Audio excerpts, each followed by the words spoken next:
Do you ever stop and wonder what's going on below you as you lie on the deck getting a tan and sipping a tropical beverage? An army of service professionals working like demented beavers to stop you from even thinking about it, that's what. So quit asking questions, it's none of your business. You're on a cruise ship. You're supposed to be relaxing.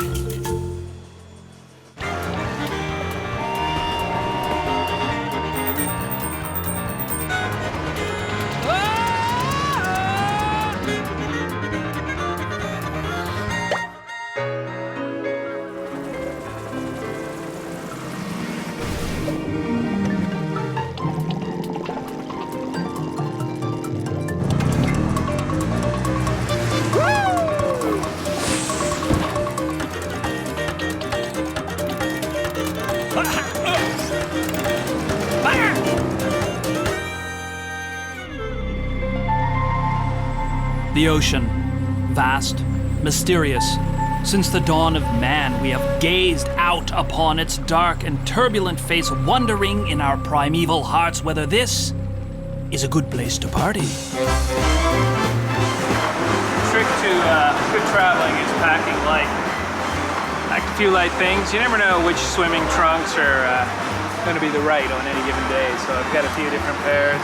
Got thongs in here, leopard print, zebra print, and then just flat black because I hear that one of the nights is sort of formal.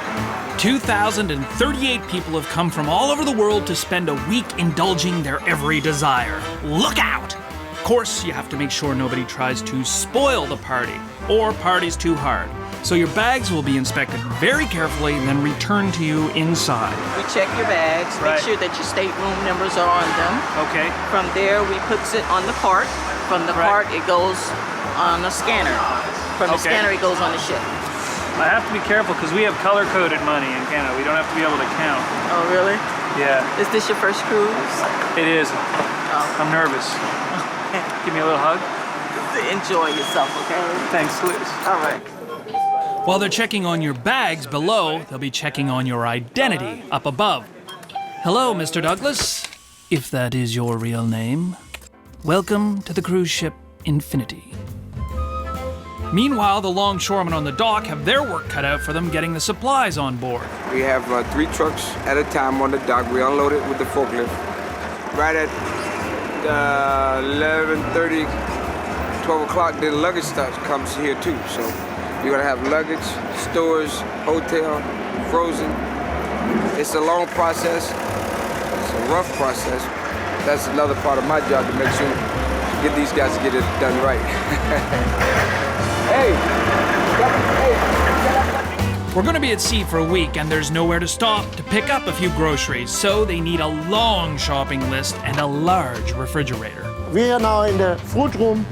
We are buying large quantities, up to 26,000 pounds of vegetable and fruit. We are buying weekly for 7-day cruises, and we have a stock rotation going. We have got a system that we have put first use. First use means it's stock from the last 2 days. New stock has been put behind. Bananas is in different sections, stage 1, stage 2, stage 3. That means green is the last one, where it takes up to 4 days to ripen. Stage 2 takes 2 days to ripen. Stage 1 is yellow, but takes 1 day to ripen. Afternoon, gentlemen. Welcome aboard. While the food's getting loaded, so are the guests. Hi. Welcome aboard. And they all check in at once to this giant floating hotel. The difference is, first of all, that you get to keep your guests longer than the 1.4 average nights that they would stay in a hotel maybe. And of course, it's an isolated area that they stay. We're at sea, so there's no way to go. But then, why would you go anywhere? Look at this place. It's the lap of luxury. Oh, I could get used to this all too easily. So here we are in the beautiful, opulent penthouse suite. Check this out. It comes with marble floors, a little bit of hardwood, some inlay, baby grand piano. Jacuzzis, that's right. Not 1, but 2 jacuzzis. Ah, yes. Welcome aboard, Mr. Douglas. Nice to have you here. And a butler. Oh, wow. This is absolutely beautiful. It's not my room. My room is on the beautifully named Vista Deck 7042. Let's go take a look. Hey, how you doing? Welcome aboard. The Infinity weighs 91,000 tons and is 12 floors high. There are over 2,000 passengers and 995 staff. From nose to tail, it measures 964 feet 708. and 7 inches. That's far. 7042. 7042, it's all the way in the front. Back this way? Yeah. How far? In miles? Like 3 blocks. 3 city blocks? Yeah. All right. 7042, here we go. It's my sea pass. Here's my suite. That's a little small, but you can't beat that view. It's beautiful. Very good afternoon, ladies and gentlemen. May I have your attention, please? Your attention, please. The general emergency signal will be sounded on the alarm system and the ship's whistles, and a general emergency light will take place for all guests. Floor-mounted low-location lighting will be activated. Just in case you were forgetting, we are going to be floating on a fairly large ocean with sharks in it. But I have the distinct impression that nobody is very worried. Of course, if we were in an actual emergency, I'm pretty sure that these same jovial tourists would be trampling their way to safety over my mangled body. So let's hope we stay afloat. 4:35 p.m. Time to hit the road. I mean, set anchor, or whatever you call it. Anyway, we're leaving Fort Lauderdale. We're on the move. Bye-bye. Ciao. Arrivederci. Bye. The weather forecast, we anticipate to have winds of 25 to 30 knots and swell waves approximately 9 to 12 feet. So having adverse weather conditions, that will affect our arrival time, since we will have to use our stabilizers in order to minimize the rolling and the pitching of the vessel. The Infinity has things called stabilizers. They're like wings that open up underwater to stop the ship from rolling too much, with gyroscopes adjusting the angle back and forth, so I don't get seasick. That is so thoughtful. Now, it's powered by 2 enormous gas turbine engines. Basically, they're jet engines, except they're used to generate electricity, which is what runs the propellers and everything else on the ship. To change one engine takes only 12 hours. To change one engine, take the engine out and bring the spare. We have a spare engine on board and bring it back in operation. 12 hours. Okay, we're out of the harbor. I've waited long enough. Let's party. Well, welcome aboard, everyone. My name is Jeff, and I'm your cruise director here. We're going to get started. I want to give away some free drinks. Who wants a free drink? Here we go. We're going to be doing this for the next 7 days, and let me tell you, it's not going to be easy. Luckily, I came prepared. Sunday, palm trees. Monday, seashells. Ah, good one. Action shirt. Tuesday, surfboards. Can't surf, but Wednesday, personal favorite, tropical flowers. Thursday, sailboats. Friday, ukuleles. I know we're not in Hawaii, but still. Saturday, now that is sexy. Of course, you have a number of entertainment choices. You could take a merengue lesson, beginner or total beginner. You could relax at the aqua spa in the lasso-therapy pool, whatever that is.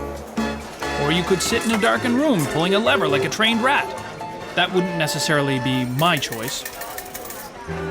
Or you could eat.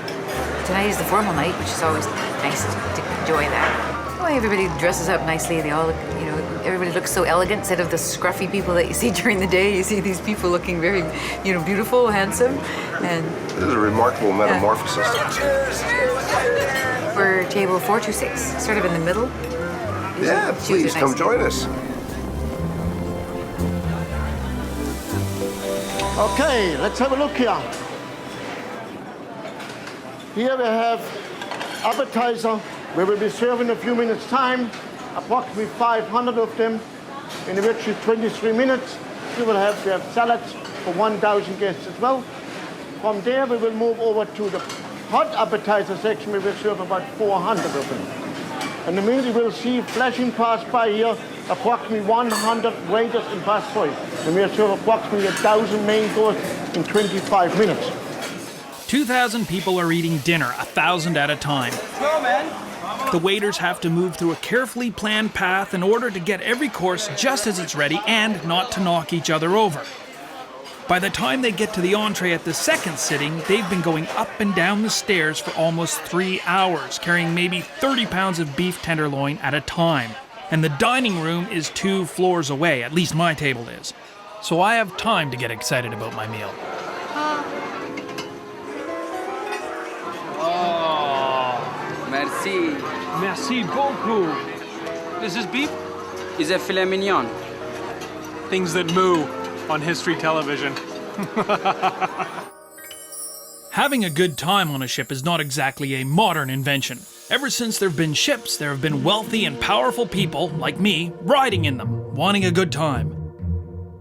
When rich people started traveling across the Atlantic, shipping lines started to compete by offering the grandest environment and the best entertainment they could provide.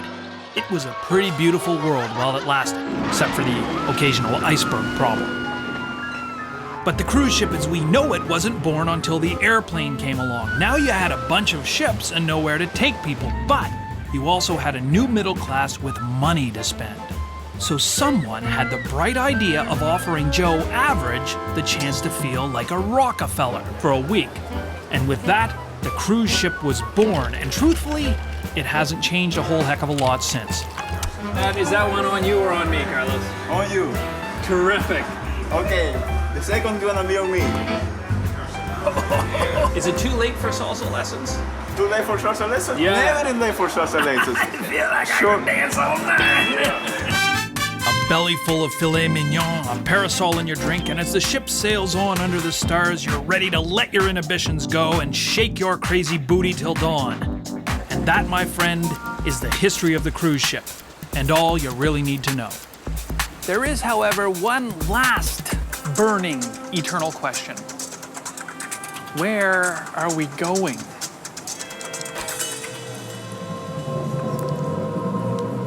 Wow, that packs a punch.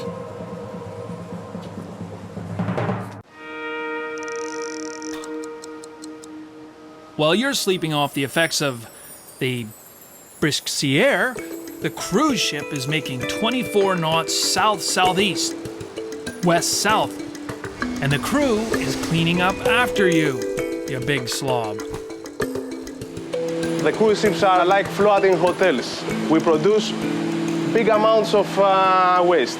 We have the machine, the compactor, for tins and aluminum. We reduce the volume.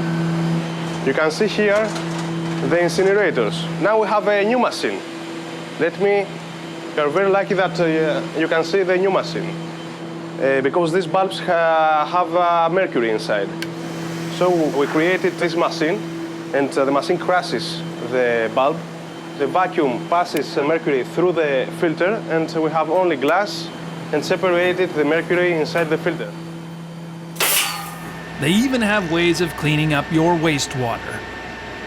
You know what I mean. Behind this wall is located the bioreactors, and if you can touch it, you can see that it's warm. That indicates that we have a biological activity inside. They actually have a colony of bacteria that digests your poop and put out only oxygen and clean water. Sounds like an entry-level position. But you don't have to worry about any of that. As a passenger, your job is to lie back, enjoy the sun, and relax. You don't have to worry about a thing. Can you not give me a minute? Just a minute.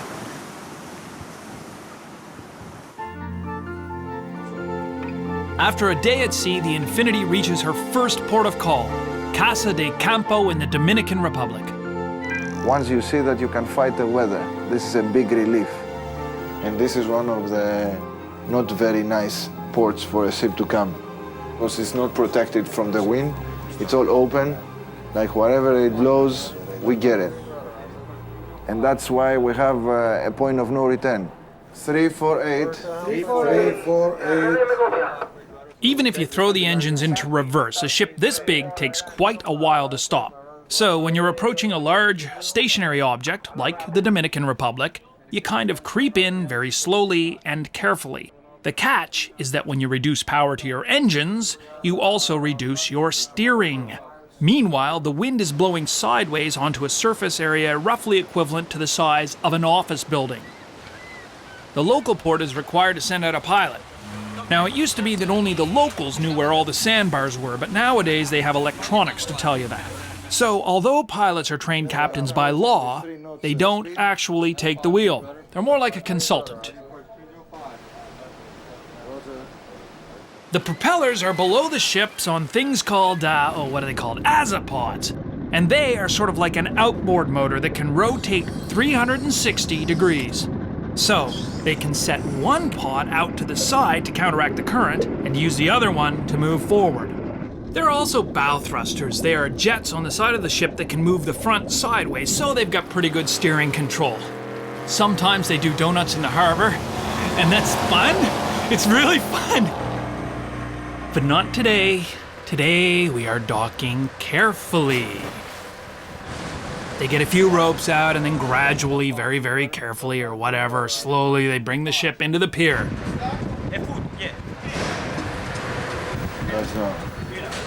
Woohoo! Welcome to Casa de something or other. We did good, yes? Actually, we make up some of our lost time with the maneuver. And as you can see, 1 o'clock, as it was scheduled, we set the gangway down, so that's good. Hey, Demetrius, Jeff. How do you do? Nice to meet you, Jeff. Hi, nice to meet you. Good job coming in here. I have a hard time parking my car. Me too. Once the ship is firmly attached, you can check out the delights in store for you on shore. Time to use the old sea pass. Yes, I'm leaving the ship. I got a big afternoon ahead of me. I'm gonna golf, I'm gonna play some polo, do a little snorkeling, and I've got about an hour and a half to do it in. Now, how the hell do I get where I'm going? The cruise line has to coordinate all the onshore activities, so they're standing by and ready to go. They organize every tour you can imagine, and also the transportation to get you there. ¿Es esta bus por la Marina? La Marina. Gracias. Okay. Woo! It's hot, man. It's not like this in Canada. Sunburn. Now, with most of the passengers ashore, maybe the crew can get a little peace and quiet. These people live on the ship for months or years at a time, and they're not supposed to party in the passengers' lounge for some reason. So they get their own area.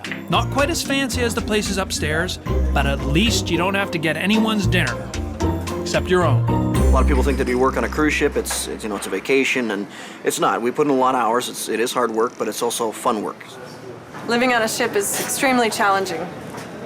You're not free to cook, you're not free to drive cars or call people on the phone. Any part of the job that I like, I cannot dine with the guests. It is hard to be away from your family and especially your children. You get seasick sometimes, you get homesick sometimes. You have good friends here, your co-workers become very close to you, but it's not the same as your own mother or your sisters or your wife or your children. Never.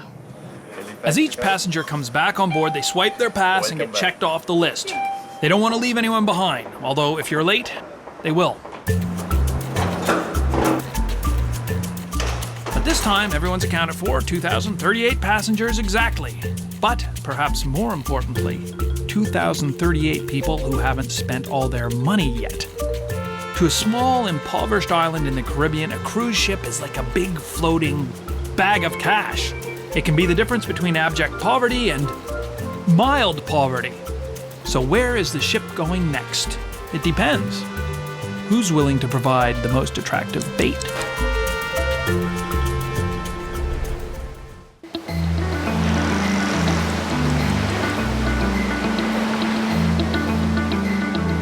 San Juan, Puerto Rico. It's one of the busiest cruise ship ports in the world. It didn't get that way by accident. For Puerto Rico, is of paramount importance, the cruise ship industry. They contribute in many ways, provide employment for taxi drivers, for restaurants, for retailers. It is a very tough industry. It's very detail-oriented. For example, this cruise that is here today, more than a year ago, they contact us. They make a reservation for being today at that particular spot. Then there's the harbor itself. For the new large ships, not every pier will do. So they're dredging the harbor deeper so more piers can take cruise vessels. They've also built 2 brand new terminals that can handle ships even bigger than the Infinity. And cruise ships are indeed getting bigger. There are a couple of new ones that can carry over 3,000 passengers. Or how about the Freedom? A ship that's going to be so big it will have a runway on top for your private jet. Or the Residency World, where instead of renting a room, you buy one, and your cruise lasts the rest of your life.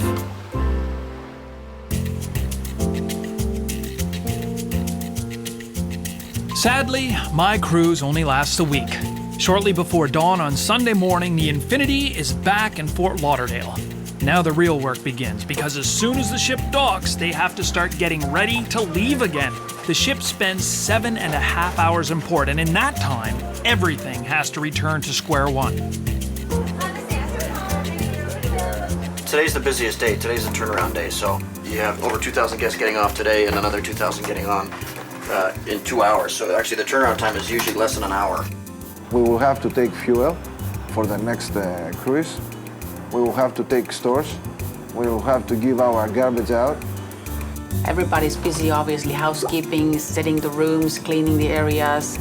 Chefs are very busy preparing the food. Entertainment is setting up. All our concessionaires, gift shop, spa, presenting their products on board.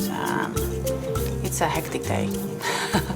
It's time to say goodbye to all my new friends. It's been a short voyage, but somehow at sea, true friendships form fast and can last a lifetime. I feel so close to you. Yeah. Thank you. Thanks for the good time. What was his name again? By 4:30, the Infinity is ready to start again. It's hard work creating perfection, but that's what these people have to do. And every week, a new journey sets sail and the fantasy begins anew.